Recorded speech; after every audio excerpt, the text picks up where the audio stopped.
Hello guys, Hi welcome people! To hi Zindagi. Hi जिंदगी में आपका स्वागत है। बहुत टाइम बाद यस। बहुत स्पेशल ब्लॉग के साथ हाँ, एक सिट डाउन वीडियो जैसा आपको लग रहा है, बट सिट डाउन वीडियो है नहीं, थोड़ा इन्फॉर्मेशन जैसा पार्ट है स्टार्ट में, फिर आगे आपको बहुत मजा आएगा, बहुत सारा कंटेंट है। हाँ। तो इस वीडियो में हम आप लोगों को बताएंगे पहले तो आपको कि टाइटल से पता चल ही गया होगा कि ये ट्रैवल ब्लॉग जैसा है कुछ, और उसमें हम्म। उसकी इन्फॉर्मेशन है। हम्म। तो हम लोग कहाँ गए थे, क्या किसके लिए क्या प्रोसेस लगा, वो डिटेल्स है इसमें। तो वीडियो में हम ये बताएंगे कि अगर आप मलेशिया घूमने के लिए जा रहे हैं तो आपको क्या क्या चीज़ों का ध्यान रखना है, क्या क्या डॉक्यूमेंट्स लेना है, और भी ओवरऑल क्या क्या चीज़ें आपका पहले से सॉर्टेड होनी चाहिए कि आपको वहाँ पे कोई जाके तकलीफ ना हो। तो सबसे पहले मैंने नोट डाउन भी करके रखा है ताकि मैं कोई भी चीज़ मिस ना कर जाऊँ। ठीक है। क्योंकि बहुत छोटी छोटी चीजें भी इम्पोर्टेंट रहती है। आप दूसरे कंट्री में जा रहे हो तो, क्योंकि आप सबको पता है कि इंडिया के बाहर लाइफ इतनी इजी नहीं कि आपको इजीली चीजें अवेलेबल हो जाए जो इंडिया में है। हर छोटी से छोटी चीज आपको बाहर निकलते ही मिल जाती है, और बाहर कंट्रीज में वो थोड़ा देखना पड़ता है। तो लेट्स स्टार्ट। ओके। तो सबसे पहले तो गुड न्यूज़ ये है इंडियंस के लिए कि मलेशिया वीज़ा फ्री है फॉर इंडियंस, जो कि अपने को ना एप्लीकेशन फॉर्म भरना होता है, ना कोई फीस लगती है, कुछ भी नहीं है, एब्सोल्युटली फ्री। आपको एम्बेसी विजिट करने की जरूरत नहीं है, कुछ भी नहीं, कोई डॉक्यूमेंट सबमिट करने की जरूरत नहीं है, कुछ नहीं है, पासपोर्ट आपको देना पड़े कुछ नहीं, वीजा के लिए कुछ नहीं करना है।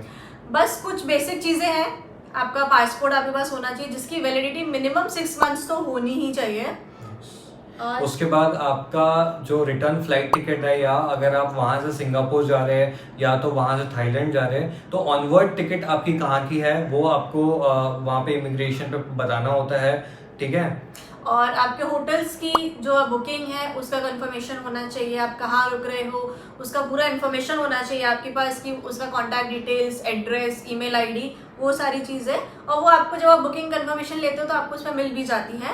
एंड उसके बाद एक और इम्पॉर्टेंट चीज़ होती है जिसमें आपको मलेशिया की जो आपकी ट्रिप स्टार्ट होने वाली है उसे 3 दिन पहले एक फॉर्म फिल करना पड़ता है, जिसकी डिटेल्स, जो कि एक MDAC फॉर्म होता है, MDAC, Malaysia digital arrival card. ये आपके ट्रैवल डेट के 3 दिन पहले ओपन हो जाता है, और ये रही उसकी वेबसाइट जो कि ऑफिशियल वेबसाइट है। लिंक में आप देख सकते हो, मतलब नीचे इस लिंक पे आप जाओगे तो उसमें आपको एक पूरा फॉर्म मिलता है। आपको उसमें अपनी ट्रैवल डेट डालनी पड़ती है, नंबर ऑफ गेस्ट डालने पड़ते हैं, होटल की लोकेशन क्या है वो डालना पड़ता है, आप कब अराइव कर रहे हो, कब आप जा रहे हो, आपका कोई ऑनवर्ड है जर्नी या फिर रिटर्न है, उसकी डिटेल्स भरनी होती है, और बस वो सबमिट करके आपको फॉर्म डाउनलोड करके अपने पास रख लेना होता है।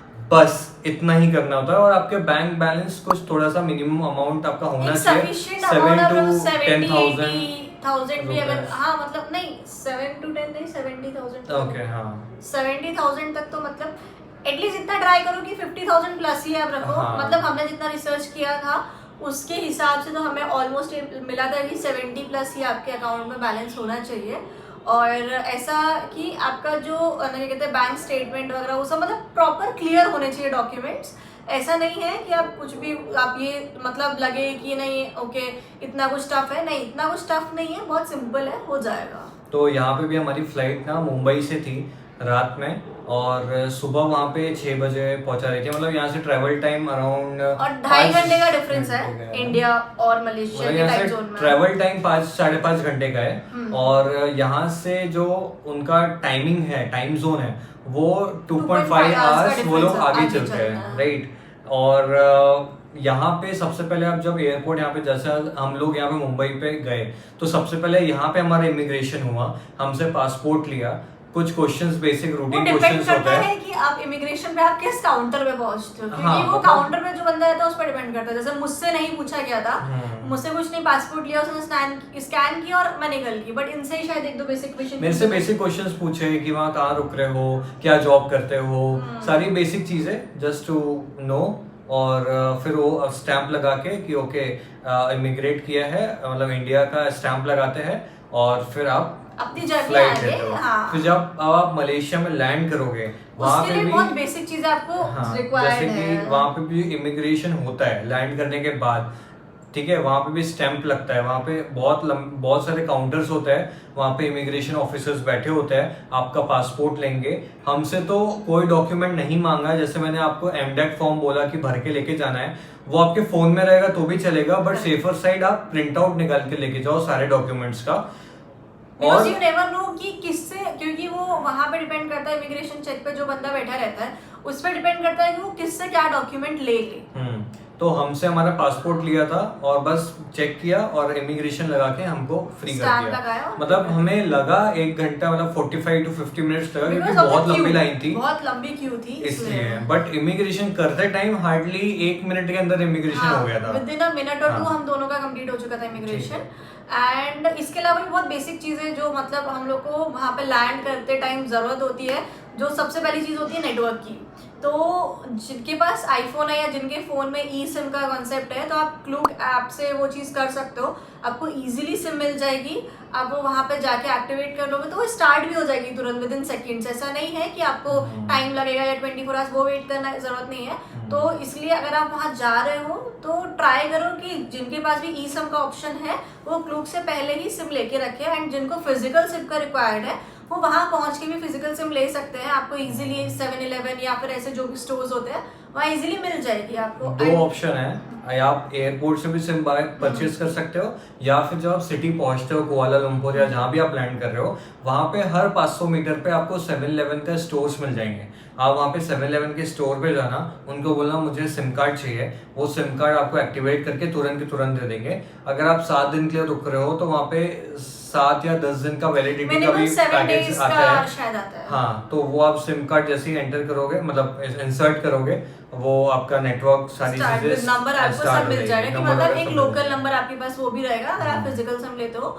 बिकॉज क्लूक से जो मैंने ई सिम लिया था उसका शायद फिजिकल नंबर मेरे को नहीं मालूम था। अराउंड 500 रुपीज में इनको क्लूक से ई सिम मिल गया था, क्योंकि इनका आईफोन है तो इनके फोन में सपोर्ट कर रहा था। बट मेरे इसमें ई सिम की फैसिलिटी नहीं थी, तो मुझे जब मैं सिटी सेंटर पहुंचा, KL सिटी सेंटर, वहां पे फिर जब मैंने होटल के नजदीक से मैंने फिर 7-Eleven के स्टोर से सिम परचेज किया।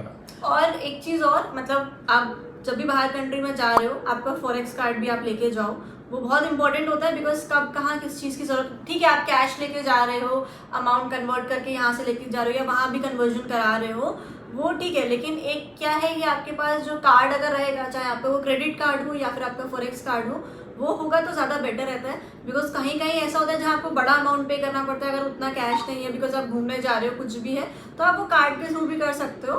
तो क्या है कि फिजिकल कैश के साथ साथ अगर आप कार्ड भी रखोगे तो एक ये रहता है कि आपके पास 2 ऑप्शंस रहेंगे। मान लो आपका भी कैश ले जाना भूल गया, कुछ हो गया, तो आपके पास एटलीस्ट आपका कार्ड है, तो वो दोनों चीज़ आप रखो। जैसे मैंने अपनी बैंक का फॉरेक्स कार्ड लिया था, इन्होंने अपनी बैंक का फॉरेक्स कार्ड लिया था, और हम लोग ने यहीं से अमाउंट उसमें लोड किया हुआ था, और वो वहाँ जाके हमारा यूज़ भी हुआ।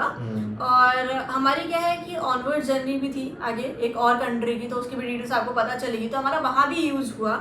मेजरली हमारा कार्ड वहाँ यूज़ हुआ, बट यहाँ पे मलेशिया में हमारा कार्ड ये कैश से काम हो गया था। क्या बोलते हैं, जो मलेशिया है ना, उसमें भी या तो आप फॉरेक्स कार्ड, मतलब मल्टीपल ऑप्शंस आपके पास में होना चाहिए। जैसे इन्होंने बताया कि फॉरेक्स कार्ड भी चाहिए आपके पास में, आप कुछ इंडिया से ही मलेशियन रिंगिट्स जो वहाँ की करेंसी है उसका हार्ड कैश लेके जाओ वहाँ पे, प्लस इंडियन रुपीस का जो हार्ड कैश है वो भी आप लेके जा सकते हो। इनकेस आपके पास में मलेशियन रिंगिट्स खत्म हो गए तो आप INR भी वहाँ पे जो भी कन्वर्जन शॉप्स होती है वहाँ से आप INR दे के भी एयरपोर्ट पे भी करा सकते हो आप, लैंड करके या बिफोर टेक ऑफ एयरपोर्ट पे भी करा सकते हो, बट आपको वहाँ पे एक्सचेंज रेट्स अच्छे नहीं मिलते हैं, थोड़े से खराब ही मिलते हैं। इसलिए जब आप अपने होटल पहुंच जाते हो वहाँ पे आसपास जो भी शॉप्स रहती है वहाँ से करोगे तो आपको बेटर एक्सचेंज रेट्स मिलते हैं। और दूसरा चीज़ कि अगर आप किसी भी कंट्री में जा रहे हो तो ऐसे इंसान के साथ जाओ जिसका गूगल मैप्स पर थोड़ी कमांड अच्छी हो, जैसे इनकी।